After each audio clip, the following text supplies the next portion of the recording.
I tell stories. You may come to Cumbria for the lakes, but look a little closer. We've been spending 7 days exploring the layers of this incredible county. This is a week in Cumbria. Okay, we know we said there's more to Cumbria than lakes, but you can't just ignore something as impressive as Ullswater.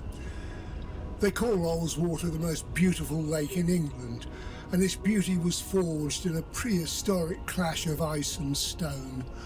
Around 20,000 years ago, a colossal glacier ground its way, carving a deep 9-mile trench into the volcanic heart of the Lake District. As the ice retreated, it left behind this Z-shaped ribbon, 3 distinct reaches, each sheltered by the fells. We're not just travelling across a lake, we're floating in a footprint left by the Ice Age. And there's no better way to see it than from the deck of a vintage vessel, at least in the sense that it's exactly the same age as myself.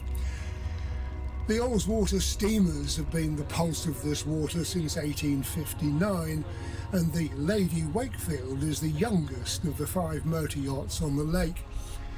She started working life on the rivers Dart and Tamar after being built in Dartmouth in 1949. Her sister ship, Seymour Castle, went to Dunkirk but never made it to the beaches as part of the little ship's evacuation in 1940.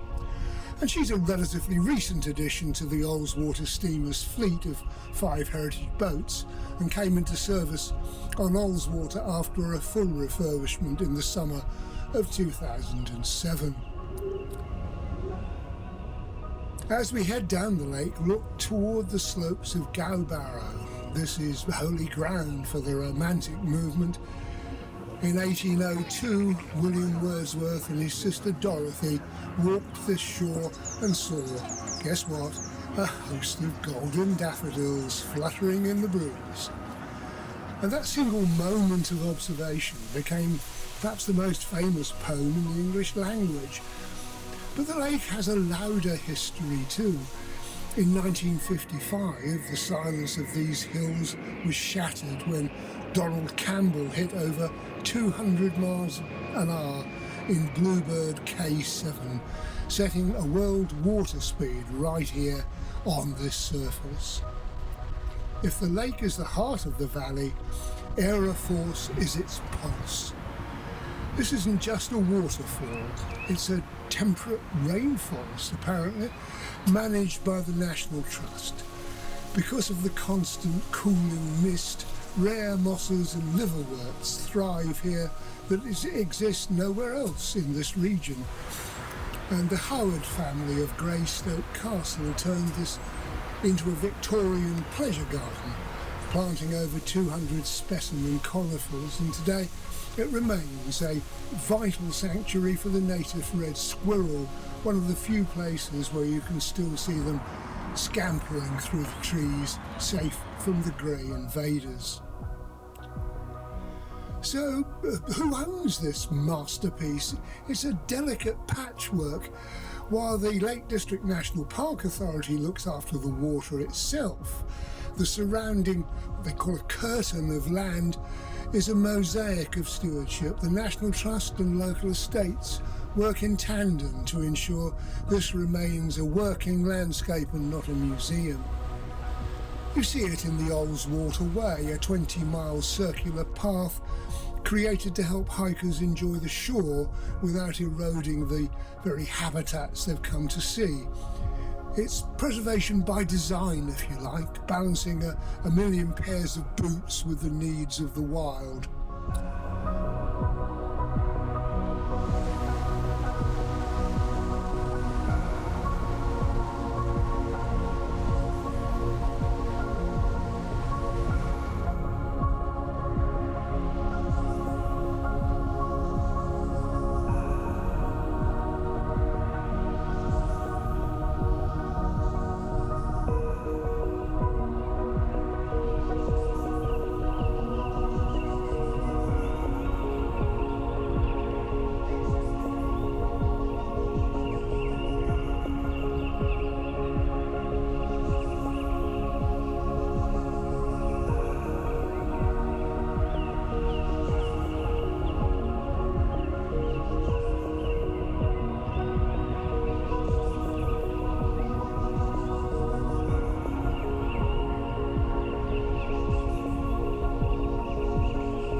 the northern tip at Pooley Bridge, we see the modern face of that stewardship. In 2015, Storm Desmond flexed its muscles and simply deleted the 18th century stone bridge that stood here for generations. The replacement, the UK's first stainless steel road bridge, is a sleek 21st century defiance of the elements. It's built to withstand the next 1,000-year flood. And proof perhaps that while we respect the past, we have to build for a changing future. As the boat turns at the end of the lake, we're heading back into the shadows of the high fells. But keep an eye on the water. If you see a long dark shape, it might be Ully, the lake monster. Well, every lake has to have one. Or perhaps the Ullswater wave, playing tricks with the wind. Either way, the magic remains. This is Ullswater, a landscape carved by ice, powered by steam, protected by the people who love it. A timeless blue ribbon in the heart of the hills.